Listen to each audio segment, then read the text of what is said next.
saja, janji-Mu setia untuk selamanya.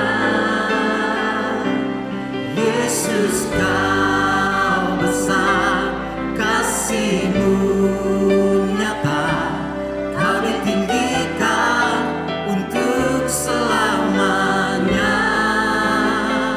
Selamanya. Mari pagi hari kita nyatakan Yesus lebih besar dalam kehidupan kita. Yesus yang berkuasa dalam segala hal yang kita hadapi. Tidak ada yang seperti Engkau di setiap lahir.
mujizat-Mu dinyatakan, pemulihan terjadi Tuhan, kelepasan terjadi di tempat ini. Hanya satu nama yang berkuasa, Yesus Kristus namanya. Haleluya, haleluya. Berikan sorak-sorai bagi Tuhan kita yang luar biasa. Di dalam nama Yesus kami memuji dan menyembah Engkau. Amin, amin, amin. Shalom semuanya. Mari pagi hari ini kita mau satukan suara kita. Kita mau berikan yang terbaik, pujian, penyembahan yang terbaik. Karena Dia Allah yang besar. Amin. Mari kita mau satukan tepuk tangan kita.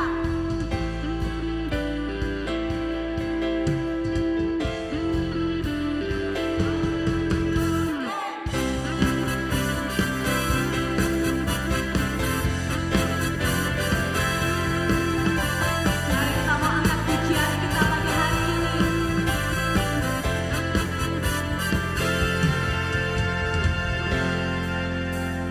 Kami datang bawa pujian, bersama memuji-Mu Tuhan.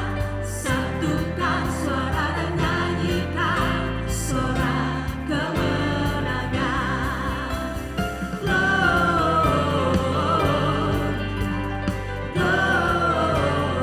Gloria, besar Tuhan, ditinggikan di atas jalannya. Gloria,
bisa memberikan salam ataupun mengatakan tangan, katakan Tuhan kita dahsyat, Tuhan kita luar biasa, Tuhan kita ajaib.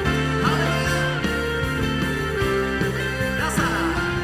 Dasar dari yang kuharapkan, bukti yang aku lihat, ini cara kerjanya iman. Iman berikan ku kekuatan melakukan perkara yang apa? Yang hebat dan dahsyat bersama Roh-Mu Tuhan.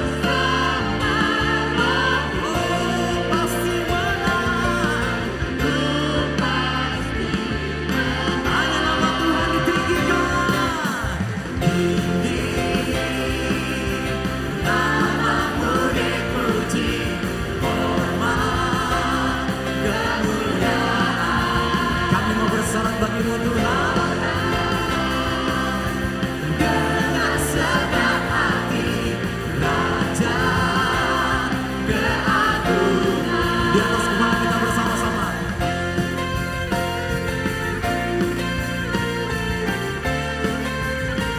Ini janjinya buat setiap kita. Katakan, niatkan pencobaan melebihi batas kekuatan.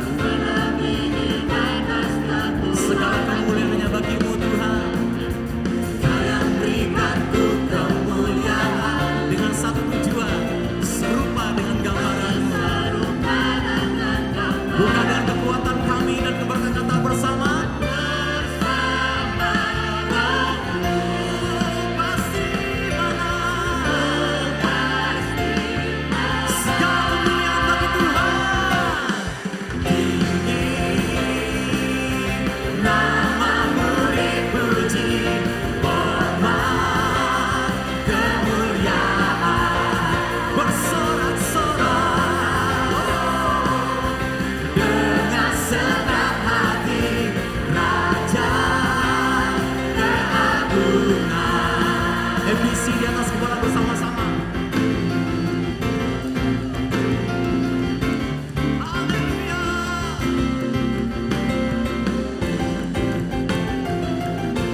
Kami merayakan kebaikan-Mu, kesetiaan-Mu dalam hidup kami Tuhan pagi hari ini. Dahsyat dan perkasa perbuatan-Mu Tuhan. Nyanyikan bersama. Tinggi namamu dipuji. Come on. Tinggi namamu dipuji, hormat kemuliaan.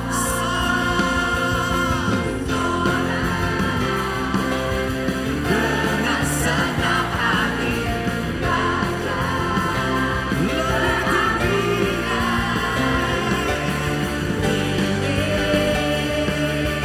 Namamu dipuji, hormat kemuliaan. Kami bersorak dengan segenap hati, Raja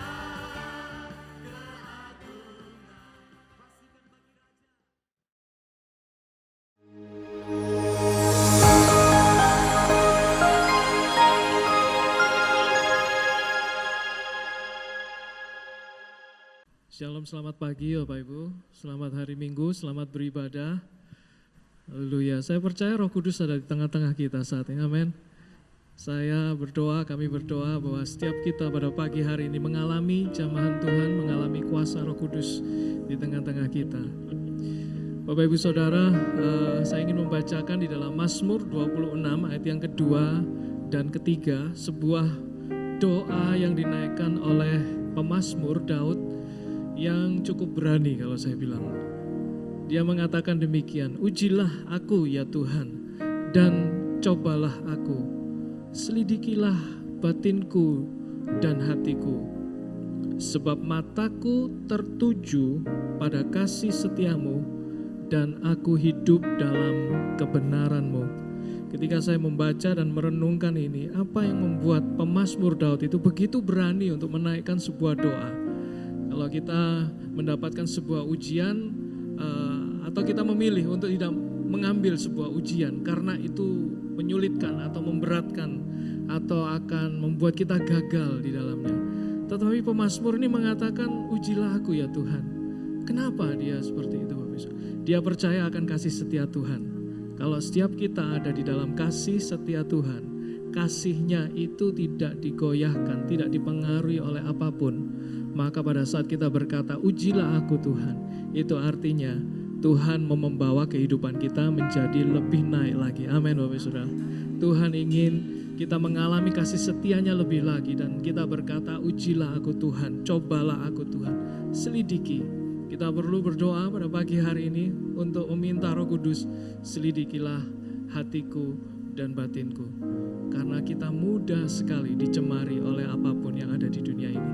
Mari saat ini kita mengarahkan hati kita, mata kita kepada Tuhan, kepada kasih setianya, dan membawa seluruh kehidupan kita sebagai sebuah persembahan.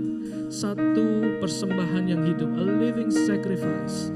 Tuhan, inilah kehidupan kami, Tuhan. Kami yang hadir pada pagi hari ini, kami beribadah bukan sekedar untuk memenuhi ritual kami sebagai orang Kristen, tetapi kami datang pada pagi hari ini karena kami mau mempersembahkan kehidupan kami dan berkata, ujilah aku Tuhan.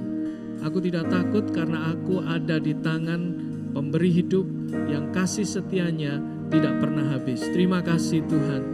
Penuhi hati kami siap untuk meninggikan Engkau pada pagi hari ini di dalam nama Yesus. Amin. Terima kasih Tuhan buat pagi hari ini. Biarlah Engkau sendiri yang menyelidiki setiap hati kami. Biarlah Engkau sendiri Tuhan yang menurunkan setiap kasih dalam setiap hidup kami. Pada setiap pagi hari ini, jemaat Tuhan, bersama-sama kita mau agungkan namanya, kita mau tinggikan namanya. Mari bersama-sama berikan tepuk tangan, sorak-sorai bagi Tuhan kita yang termulia. Haleluya Yesus.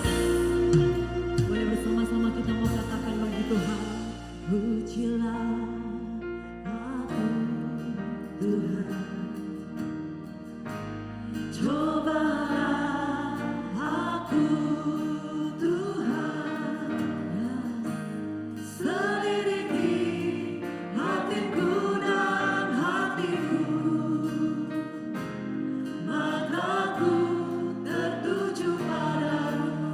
Sebab aku cinta kepadamu Tuhan, aku cinta padamu Tuhan.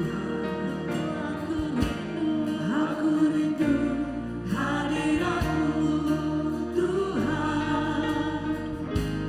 Aku ingin selalu dekat padamu, menikmati kehadiran. Boleh sama-sama angkat kedua belah tangan kita di hadapan Tuhan. Nyanyi Hosana bagi Rajaku yang duduk di tahta. Aku muliakan dan ku agungkan, Kaulah yang disembah. Ku nyanyi Hosana, ku nyanyi Hosana bagi Rajaku yang duduk di tahta. Aku muliakan dan ku agungkan, Kaulah yang disembah. Mari bersama-sama sekali lagi kita mau nyatakan bagi Tuhan, ujilah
Terima kasih Tuhan, terima kasih. Segala puji hormat kami persembahkan bagi satu nama, yaitu Yesus, yang layak ditinggikan, layak dipuji, layak disembah. Mari kita berikan tepuk tangan sorak-sorai yang terbaik. Haleluya, haleluya. Hanya Yesuslah alasan kita untuk datang menyembah Dia. Amin. Sekali lagi berikan sorak-sorai yang terbaik bagi Tuhan kita Yesus.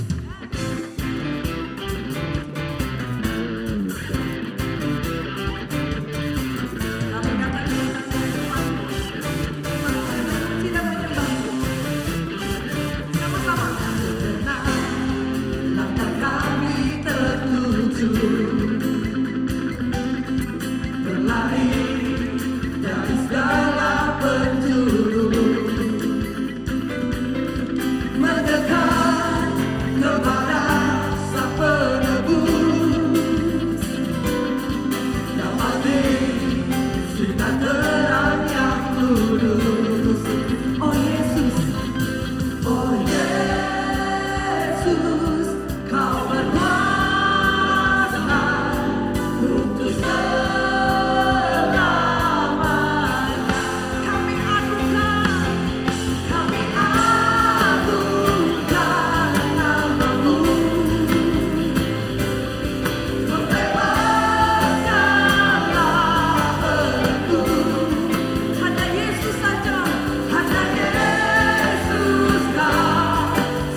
percaya tempat ini akan dipenuhi dengan penyembahan bagi Tuhan.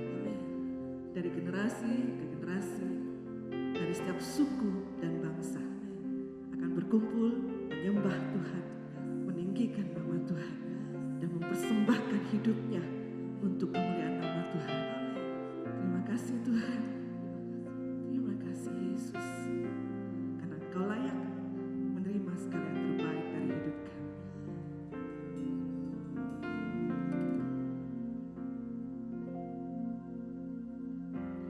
Ku hidup karena anugerah-Mu. Ku hidup karena kasih-Mu.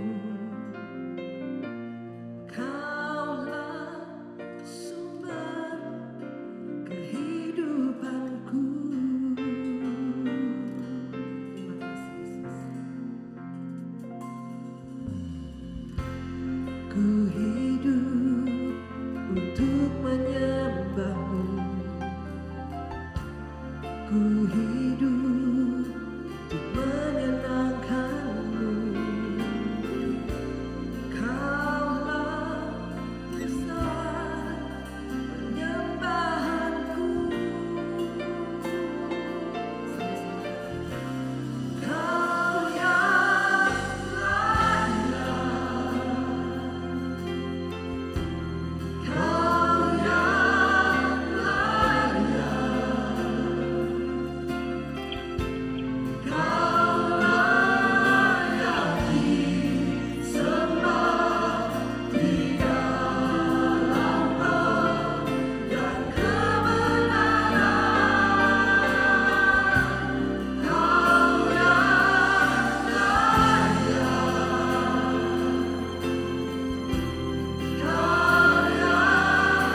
kami menundukkan diri kami di dalam hadirat-Mu.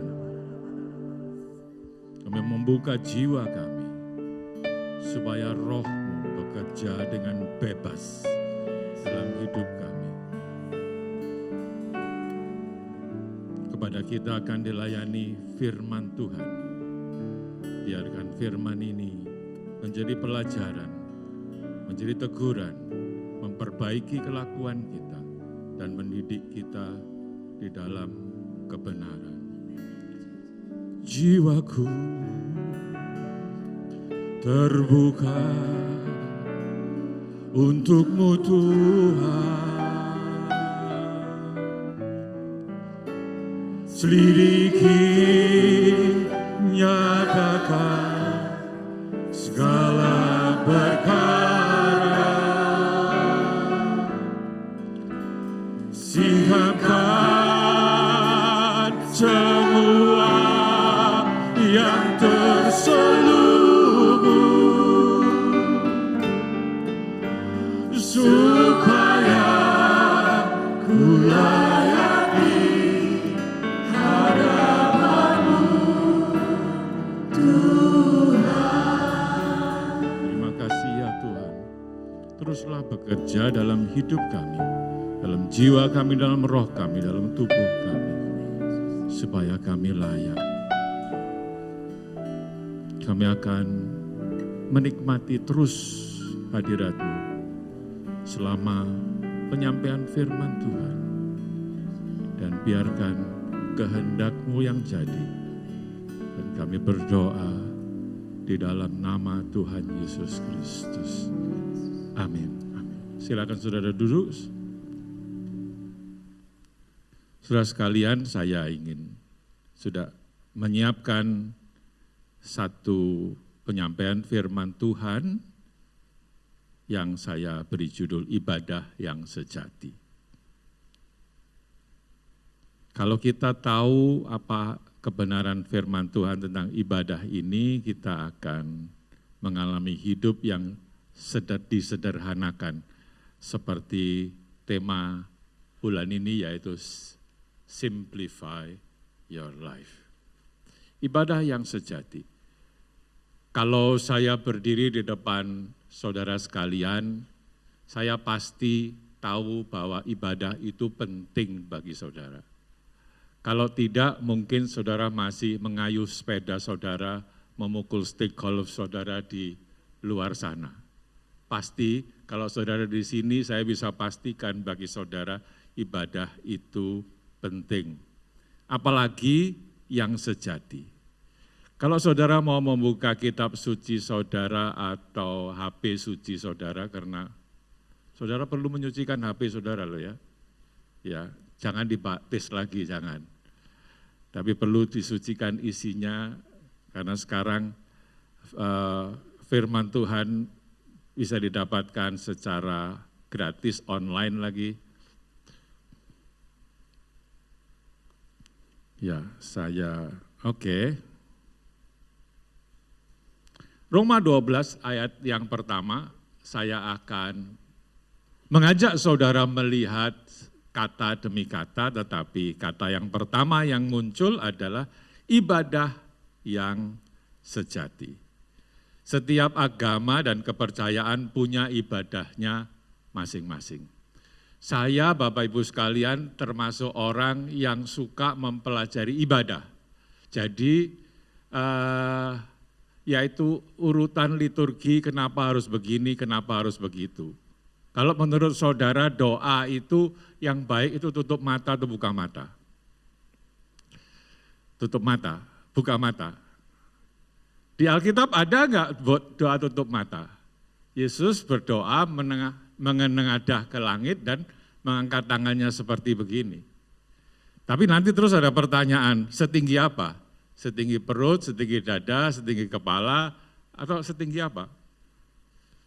Saya sedang mempelajari kenapa Bapak Pendeta LC ini suka menggunakan seragam atau jas yang hitam. Apa makna jas hitam dalam sejarah gereja? Maknanya mati bagi dunia. Kamu siap mati bagi dunia. Mati bagi dunia hitam. Saya bertemu dan beraudiensi dengan sekelompok biarawati yang menggunakan baju hitam dan tidak pakai sandal. Jadi mereka adalah kelompok yang berdoa. Saya suka segala sesuatu tentang ibadah. Dan itu saya merasa penting. Tetapi yang lebih penting adalah ibadah mana yang paling penting. Mana yang sejati, mana yang sebenarnya. Mana yang mengekspresikan pemahaman kita kepada Tuhan. Dalam bahasa Inggris adalah spiritual worship atau ministry atau service. Tetapi dasar katanya sederhana sekali sebetulnya, logikon. Ibadah mana yang paling logis. Mana, jadi bukan kebenaran yang ini benar, ini salah, tapi yang paling logis, yang paling enaklah kita bisa lakukan karena kita sendiri semuanya sadar dan mengerti bahwa ibadah itu yang paling pas bagi kita. Ada 3 pelajaran tentang ibadah yang sejati yang saya sampaikan pada pagi hari ini. Dan yang pertama kita mulai dengan persembahan diri. Karena di Roma pasal yang 12 ayat yang pertama itu disebutkan, karena itu saudara-saudara, karena apa? Setelah Rasul Paulus menjelaskan kebesaran Tuhan yang dia sembah, dia lanjutkan dengan karena itu. Dan demi kemurahan Allah aku menasihatkan kamu supaya kamu mempersembahkan tubuhmu. Saya ingat waktu kecil kalau kita ditanya, kamu ambil ini enggak? Enggak, sumpah saya, demi Allah. Kalau sudah mulai menyebut-nyebut nama-nama itu, berarti kita ingin orang yang mendengarkan kita yakin betul bahwa yang kita sampaikan ini benar. Anak-anak biasanya, pokoknya sumpah sambar bledek. Ada satu anak sumpah sambar tumpeng. Nah, ya lain kalau di sambar bledek sama di sambar tumpeng ya lain ya enak yang kedua. Tetapi artinya kalau sudah disebutkan demi kemurahan Allah itu, berarti yang disampaikan selanjutnya itu sangat-sangat penting. Dan sebaiknya kita mendengarkan. Walaupun demikian Rasul Paulus itu tidak memaksakan kehendaknya, dia menasihatkan. Dalam bahasa Inggris, I beg you, aku mohon dengan kamu, dengarkan ini dan lakukan. Dia tidak memaksakan kehendaknya. Supaya kamu mempersembahkan tubuhmu. Bagi orang Yahudi, orang yang kenal tentang adat istiadat ibadah orang Yahudi, akan sangat bingung sekali. Ini akan muncul kontroversi dan masalah bagi orang-orang yang mengenal ibadah Yahudi pada waktu itu. Karena mempersembahkan itu biasanya mempersembahkan korban. Dan korban itu terbanyak adalah binatang. Dan setelah dipersembahkan, korban-korban itu mati. Nah sekarang kita disuruh mempersembahkan tubuh sampai mati. Ya nanti dulu lah. Walaupun kita tahu ada ibadah-ibadah kuno dulu yang mempersembahkan anak. Mempersembahkan untuk supaya menyenangkan sesembahannya sehingga tidak ada bencana. Ada sejarah-sejarah seperti itu. Tapi sebenarnya yang dimaksudkan dengan Roma 12 ayat yang pertama dengan mempersembahkan tubuh, ini adalah mempersembahkan dirimu. Jadi tidak bisa separuh-separuh, mempersembahkan tubuhmu, tidak bisa tangan saja, kaki saja, gitu nggak bisa. Seluruhnya. Dan sebenarnya ini menyudahi perdebatan tentang perpuluhan. Banyak orang ngomong, perpuluhan itu masih berlaku enggak? Itu kan ibadah Yahudi. Kenapa kita terus mesti persepuluhan? Saya selalu bilang enggak berlaku udah. Hukumnya udah baru. Nah, ada orang-orang yang memperdebatkan, ada contoh ceritanya dalam bentuk joke. Ada 3 orang yang memperdebatkan berapa yang mesti diberikan kepada Tuhan. Yang satu bilang begini, gini aja, kamu buat satu garis dan kamu berdiri di antara 2 garis itu, lemparkan yang kanan untuk Tuhan, yang kiri untuk kamu ambil untuk kamu hidup sendiri. Oke, masuk akal. Yang satu udah enggak gitu, buat lingkaran, kemudian lempar uang ke atas, yang di luar lingkaran berarti untuk Tuhan, yang di dalam untuk kamu. Yang satu, gini aja, enggak usah buat garis-garis gitu. Lemparkan ke atas uangmu, yang tetap di atas milik Tuhan, yang dijatuh ke bawah milikmu.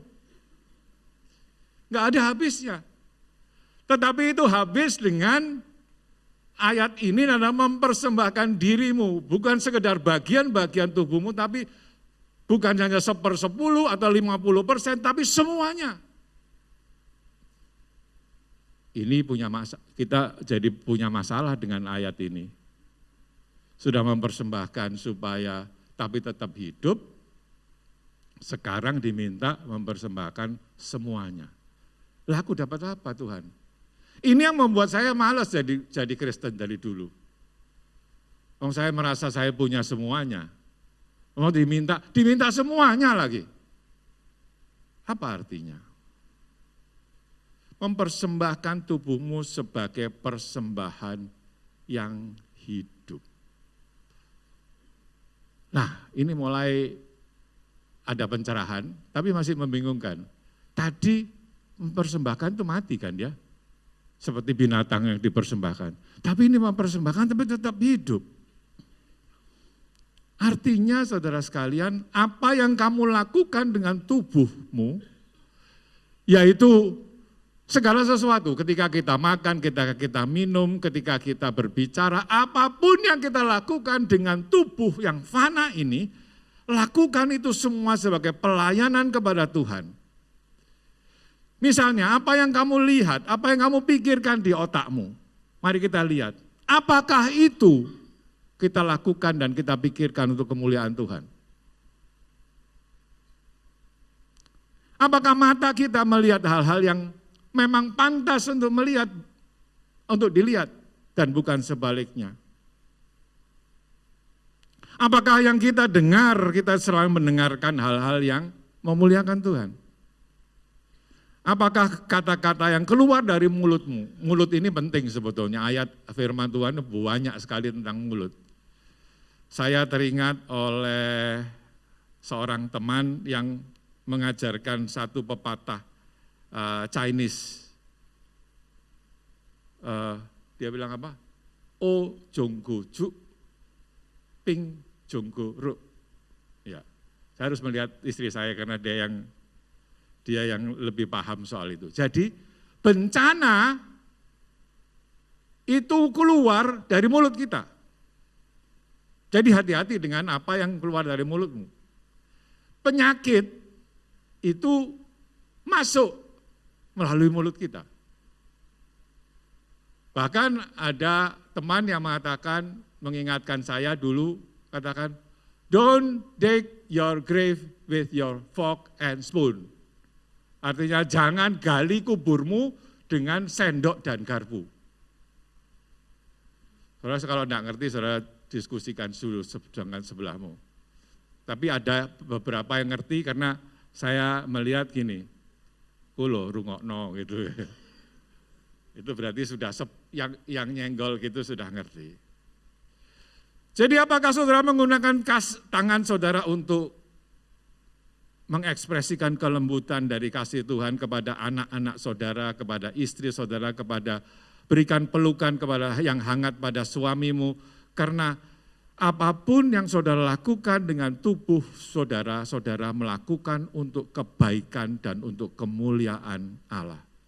Bukan sekadar ritual yang kita lakukan dalam rumah-rumah ibadah seperti itu, tetapi dalam kehidupan sehari-hari. Apapun yang kita lakukan dengan tubuh ini, lakukan untuk memuliakan namanya.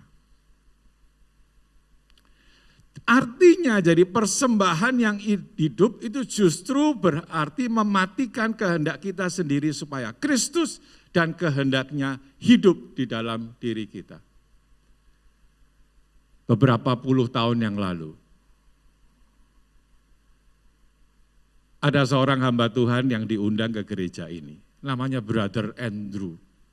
Sebagian besar masih ingat, kalau yang saudara, berarti saudara termasuk golongan yang enggak sampai hati saya ngomong.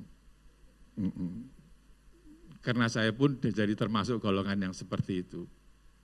Jadi sudah lama dia melayani, meninggal umur 90 sekian, dia adalah misionari dari WEC, Worldwide Evangelism for Christ, atau dulu namanya Crusade. Pelayanan beliau adalah menyelundupkan Alkitab. Dan senyampang menyelundupkan Alkitab ke negara-negara komunis pada waktu itu, beliau juga mengunjungi kelompok-kelompok gereja-gereja yang teraniaya. Dan di atas mimbar ini, beliau menceritakan betapa sengsaranya, betapa luar biasa penderitaannya orang-orang Kristen di negara-negara komunis pada waktu itu. Saya sampai tidak akan berani untuk menyatakan lagi apa yang mereka alami supaya saudara mengerti. Tapi saya pikir saudara bisa menggunakan imajinasi saudara. Sampai semua orang rasanya menyerap kepedihan itu dan menangis. Pada saat yang tepat, seolah-olah saya ini dipojokkan dalam satu pojok. Dan dia bertanya satu hal yang sulit untuk dijawab. Dia mengatakan begini, will you die for Christ? Apakah kamu mau mati untuk Kristus? Wah, pertanyaan itu membuat berkecamuk dan bergejolak perasaan saya. Rasanya mau dijawab. Tapi sebelum saya jawab, dia mengatakan, I am sorry. It's not a fair question. Itu bukan pertanyaan yang patut. I will change the questions. Dia bilang, saya akan merubah pertanyaannya. Dan pertanyaan itu saya lemparkan kembali kepada saudara. Yaitu, will you live for Christ? Apakah saudara mau hidup untuk Kristus?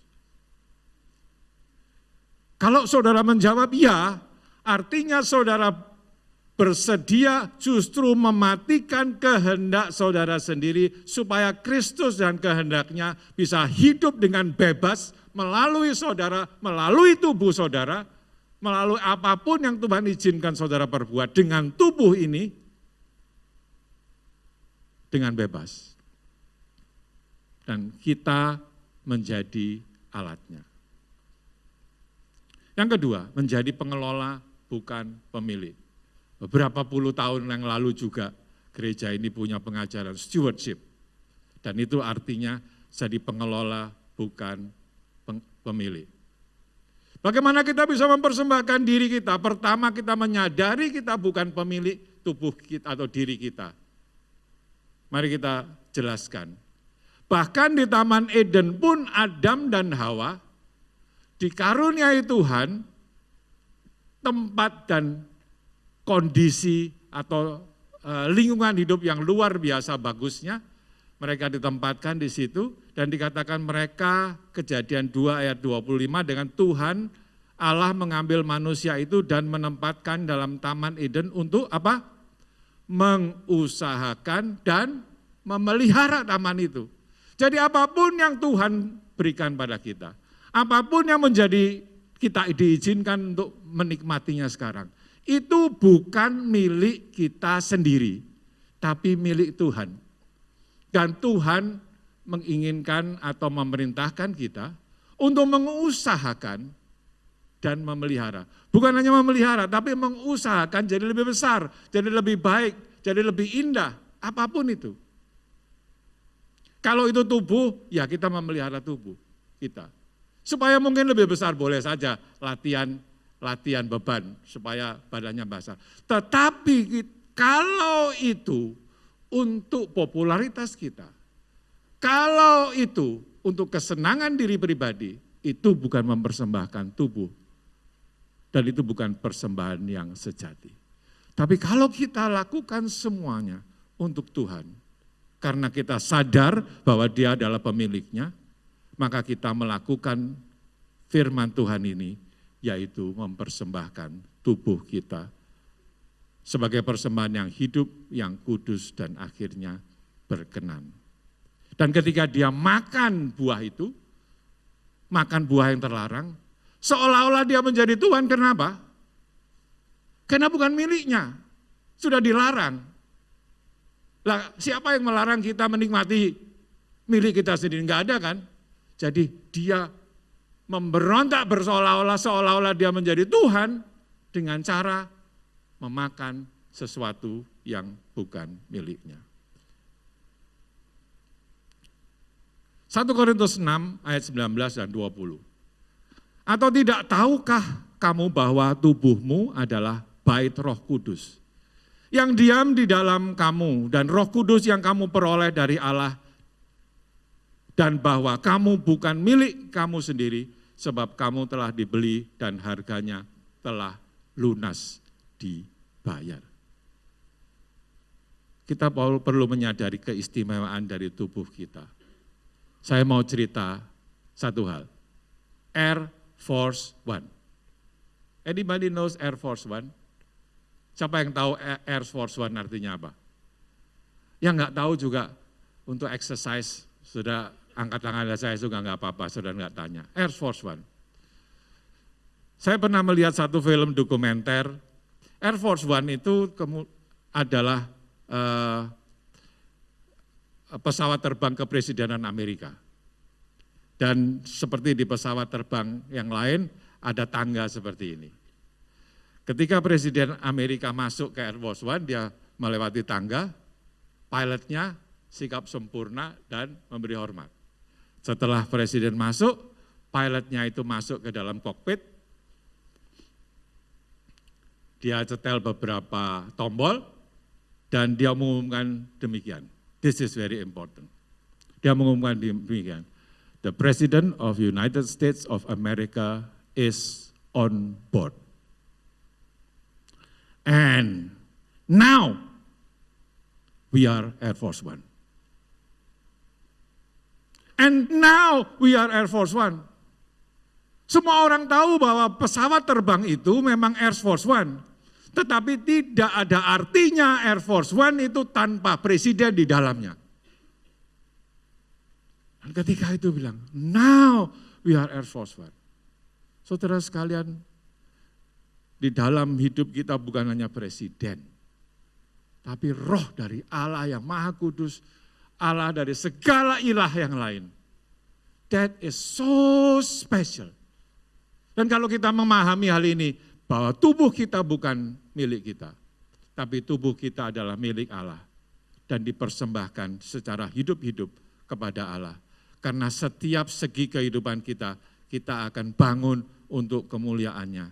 Now we are more than Air Force One. Kita bertanggung jawab untuk uang, untuk waktu, untuk talenta, untuk tubuh, untuk gereja, untuk anak, untuk bisnis. Dan semuanya itu kita lakukan karena kita menyadari bahwa kita telah dibeli dan kita telah menjadi milik Allah sendiri. Dan harganya telah lunas dibayar. Saya baru belajar istilah ini beberapa minggu yang terakhir. God own you twice. Allah itu memiliki kita dua kali. Ketika kita diciptakan, dan kedua, waktu kita ditebus. Saya akan jelaskan dengan ilustrasi ini. Seorang pelukis yang sangat terkenal. Satu kali dia jalan-jalan, dia masuk ke toko barang antik. Di situ dia melihat lukisan yang lusuh, yang sudah hampir rusak, dan frame-nya sudah ada beberapa bagian yang rusak dan patah. Tetapi lukisan itu menarik dirinya sendiri, menarik si pelukis ini. Dan ketika dia lihat, dia menyadari bahwa itu ada lukisan-lukisan pertama sebelum dia terkenal. Dan dia tidak bisa meminta itu, karena itu jadi milik orang lain. Dia harus membelinya kembali. Saudara, You and I, saudara dan saya, sudah hancur hidupmu dan hidupku sudah hancur berantakan. Sudah hampir tidak ada orang yang melihat seperti lukisan yang rusak itu. Tapi kita dibeli kembali dengan harga yang mahal. Itulah harga hidup kita. Itulah harga kasihnya yang begitu besar. Kita dibeli kembali. Mungkin saudara belum mengerti ya. Kalau saudara kehilangan, saya pernah kehilangan sepeda misalnya.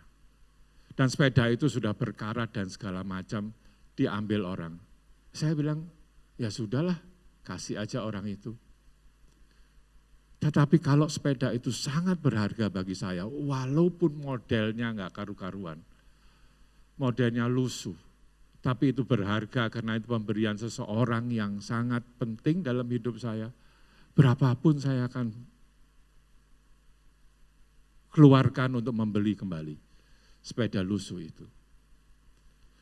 Dan harga yang telah Tuhan bayarkan untuk membeli saudara kembali, itu unbelievable. Unbelievable. Dan saya akan mungkin menyelesaikan dengan ini beberapa slide terakhir. Setiap kali saya beribadah seperti ini, dan kemudian saya menyebut nama Tuhan, saya susah. Karena saya harus mengerti dulu kata itu, baru saya bisa menghayatinya, dan ketika saya mengucapkannya, saya akan mengucapkan dengan conviction, dengan satu keyakinan karena saya ngerti. Dan kata Tuhan di dalam bahasa Yunani, kurios, ini membuat dan membantu saya dalam ibadah saya selanjutnya. Karena artinya adalah owner. Jadi ketika saudara mengatakan, ya Tuhanku, artinya ya pemilikku. Artinya kita mengingatkan diri kita sekali lagi bahwa tubuh ini, hidup ini, diri ini bukan milik kita sendiri. Apapun yang kita lakukan di dalam hidup ini, semuanya harus selaras dengan firman Tuhan, semuanya harus membawa kemuliaan dan kebaikan bagi Tuhan. Aplikasinya, muliakanlah Allah dengan tubuhmu. Biarlah orang lain melihat Tuhan dengan segala kemuliaannya di dalam dan melalui dirimu. Selalu ada konflik, kira-kira kurang lebih begini. Kalau Allah menjadi yang nomor satu di dalam dirimu, apa yang jadi nomor dua? Biasanya yang dikonflikkan adalah antara kegiatan gereja dan keluarga.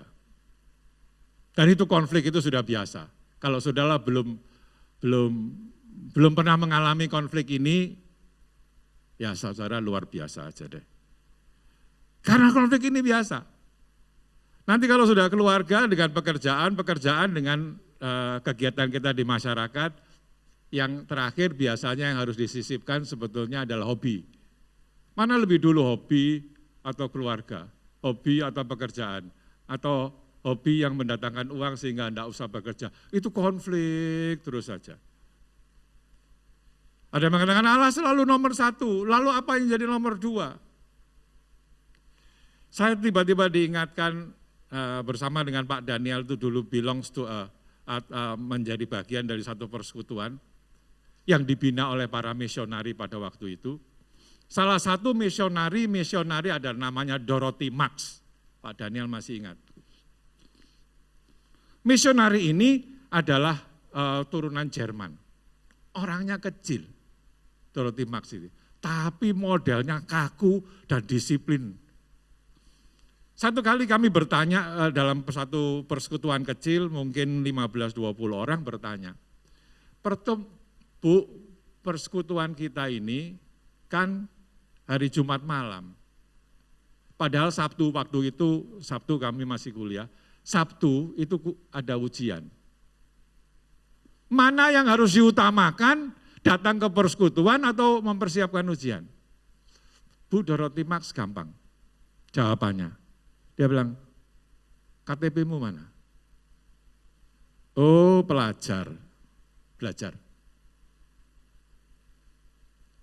Tapi dia bilang kemudian adalah, tapi lebih baik lagi kalau saudara bisa mempersiapkan ujian jauh-jauh hari, sehingga pada hari sebelum saudara ujian, saudara masih bisa mengikuti persekutuan. Itu menomorsatukan Tuhan. Tapi bukan tanpa pengorbanan. Saya tidak tahu KTP saudara apa. Bu polisi KTP-nya apa tulisannya? Polisi ya. Saudara tahu nak KTP istri saya? Ibu rumah tangga? No, bukan tulisan ibu rumah tangga. Mungkin ibu-ibu gak tahu KTP-nya tulisannya apa. Ditulis begini, pengurus rumah tangga. Pengurus rumah tangga. Ya, betul ya? Pengurus rumah tangga. Nggak tahu apakah punya dia saja yang seperti itu, karena saya tidak ikut-ikut nyetak juga. Pengurus rumah tangga. Wow, pengurus rumah tangga. Jadi setiap kali dia lihat KTP-nya diingatkan bahwa dia harus ngurus rumah tangga, itu nomor satu. Dan itu adalah panggilan Tuhan dalam hidupnya sebagai pengurus rumah tangga. Gitu. Itulah sebabnya dia sekarang mengajari orang bilang, rumah mewah itu tidak untuk semua orang, tapi rumah rapi seharusnya untuk semua orang. Kalau ada yang ngurus, aku nggak ngurus. Saya cuma lihat gini siapa yang senggol-senggolan gitu. Ya saya sudah tahu yang nyenggol-nyenggol itu. Konflik ini dijawab dengan bagan seperti ini, dan ini saya harus berterima kasih pada Pak Aan untuk membuatkan animasi ini. Ini diajarkan di gereja ini long time ago, dan saya ingatkan kita semua. Allah selalu menjadi nomor satu dalam hidup kita, kalau yang lingkaran ini lingkaran hidup kita. Dan semua segmen kehidupan ini kita hidupi sebagai pengelola dan sebagai pengelola dari milik Kristus. Kita urus semuanya seperti apa yang Dia mau. Dan mungkin ada yang perlu untuk memulainya dengan menyerahkan bagian-bagian yang belum diserahkan kepada Tuhan. Tapi ini belum, jadi artinya Allah menjadi nomor satu dalam keluarga, Allah menjadi nomor satu dalam usaha kita untuk bersekolah atau kuliah, Allah menjadi nomor satu dalam kehidupan pertemanan kita, Allah menjadi nomor satu di dalam kehidupan kita bermasyarakat, Allah menjadi nomor satu tentu saja dalam kehidupan kita bergereja. Artinya apa? Kalau ketika keluarga, panggilan kita sebagai suami, maka kita harus menjalani peran kita sebagai suami, sebagai pelindung, sebagai pencari nafkah, dan sebagai pemimpin dalam keluarga itu. Kalau kita dipanggil sebagai istri, artinya menjadi istri di dalam keluarga sesuai dengan rencana Tuhan adalah menjadi penolong bagi anak-anak dan suaminya dan seterusnya. Artinya, lihat ini, animasi ini. Allah harus menjadi nomor satu di dalam setiap segi kehidupan kita. Bukan hanya di gereja, bukan hanya di rumah tangga, bukan yang di masyarakat. Tetapi kita harus membangun setiap segi dalam kehidupan kita, di mana Tuhan dipermuliakan. Hidup kita memang punya banyak segmen. Saya akan menutup dengan menantang, apakah mungkin saudara perlu menyerahkan hidupmu, menyerahkan dirimu kepada Tuhan, supaya dia menjadi pribadi yang berdaulat. Saya juga mungkin menantang tantangan yang jarang disampaikan ini. Ada saudara yang mungkin sedang dikejar Roh Kudus untuk menyerahkan hidupmu secara sepenuh waktu. Melayani Tuhan sepenuh waktu sebagai profesi. Mungkin saudara perlu menjawabnya sekarang. Saya undang para tim musik kita. Kita akan nyanyikan satu lagu yang mengingatkan kita tentang Roma 12 ayat yang pertama itu. Bapa, ku persembahkan tubuhku sebagai persembahan yang hidup, kudus, dan yang berkenan padamu sebagai ibadah yang mulai dari awal lagi. Bapa, ku persembahkan tubuhku. Mari kita persembahkan tubuh ini sebagai persembahan yang hidup, kudus, dan yang berkenan padamu. Mari kita berdiri. Nyanyikan dengan sejati. Ku sembah Tuhan, ku sembah Tuhan, ku serahkan hidupku kepadamu untuk kemuliaan nama. Satu kali lagi, ku sembah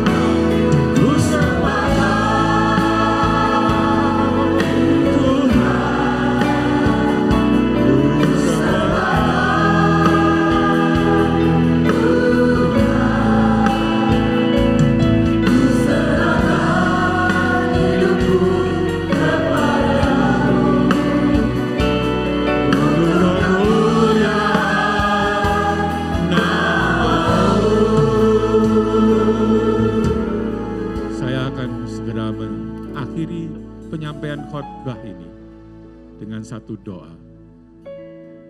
Siapa di antara saudara yang mau mempersembahkan kembali? Dulu saudara pernah mempersembahkan hidupmu pada Tuhan.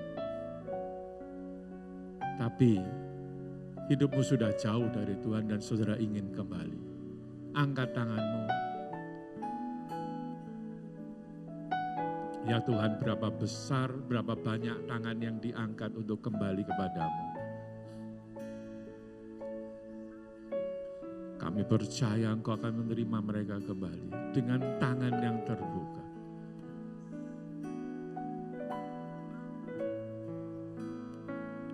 Yang untuk pertama kali mau menyerahkan hidup kepada Tuhan. Silahkan angkat tanganmu.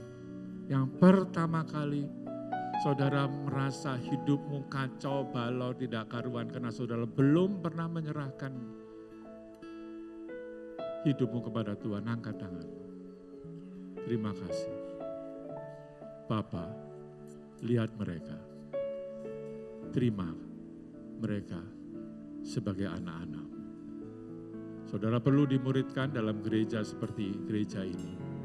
Saudara perlu mengikuti kelas-kelas pemuridan selanjutnya, bisa menghubungi saya setelah ini. Dan yang terakhir, mungkin Roh Kudus sudah menantang saudara untuk menyerahkan hidup saudara sepenuh waktu untuk menjadi pelayan Tuhan dalam rumah-rumah ibadah. Kalau itu saudara perlu menjawabnya sekarang. Kalau saudara menjawab, no, it's okay. But if you say yes, lift up your hand. Angkat tanganmu untuk sebagai persembahan yang hidup, yang kudus, dan yang berkenan. Kalau itu saudara, temui Pastor Yosi setelah ibadah supaya bisa diserahkan. Ku sembahkan Tuhan, ku sembahkan Tuhan, ku serahkan hidupku kepadamu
mendengar khotbah tadi, pertanyaan saya mempersembahkan tubuhmu itu termasuk perasaan kita apa enggak ya? Itu yang agak susah ya, emosi kita. Ya, mempersembahkan tubuhmu sebagai persembahan yang hidup loh. Tubuh yang hidup itu ya ada perasaannya, ada pikirannya ya. Kita juga saudara perlu juga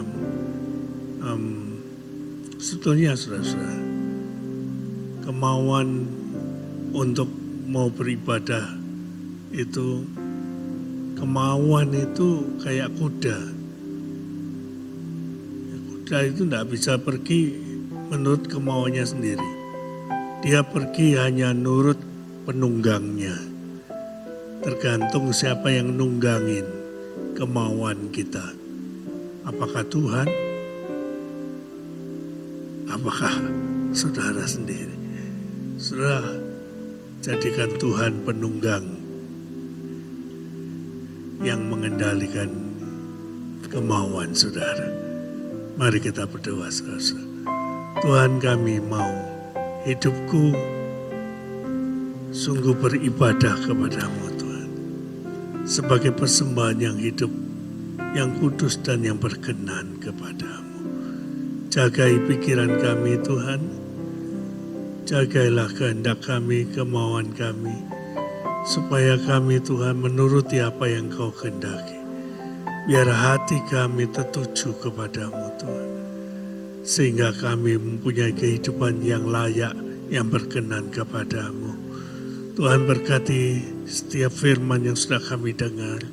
Biar itu menjadi bagian dalam hidup kami. Berkati hamba-Mu Tuhan. Berkati setiap jemaat-Mu yang hadir pada pagi hari ini. Biar kami pulang membawa berkat daripada-Mu. Saudara yang dikasihi Tuhan, pulanglah dengan membawa berkat dari Allah Bapa. Cinta kasihnya Tuhan kita Yesus Kristus. Persekutuan dengan kuasa Roh Kudus dari sekarang dan sampai selama-lamanya. Di dalam nama Tuhan Yesus, mari yang percaya mengatakan amin. Tuhan Yesus memberkati.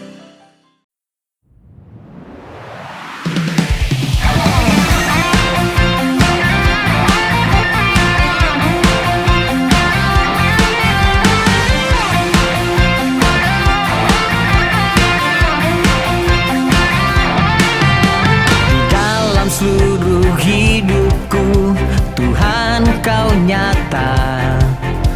Kemenangan di hidupku bukan karena hebatku. Ke dalam jiwaku Tuhan ku rasakan